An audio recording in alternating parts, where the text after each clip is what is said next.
Brad Williams, Excel Prime. Section 5. We'll be working and modifying Excel worksheets. Section 5. We'll be changing and modifying Excel worksheets. Section 1.1. How to change Excel worksheets. Number 2, why you should care about the Excel formatting tools. Number 3, where will you find Excel's formatting tools? Number 4 tips on Excel's mini toolbar.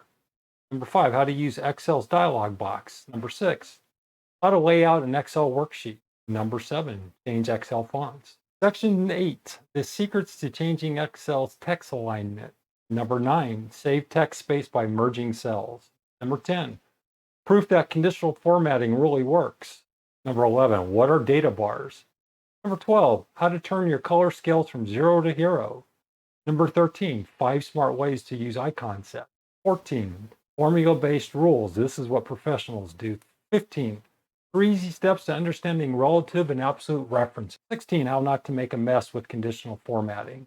17, use a simple formula to ID weekend days. 18, the most and least effective ways to manage conditional formatting rules. 19, easier formatting using named cells. Number 20, a costly but valuable lesson in merging styles from other workbooks. And 21, what and how to apply Excel themes. In this section, we'll go over understanding how formatting can improve your worksheets, getting to know the formatting tools, using formatting in your worksheets, using conditional formatting, using named cells for easier formatting, and understanding document themes.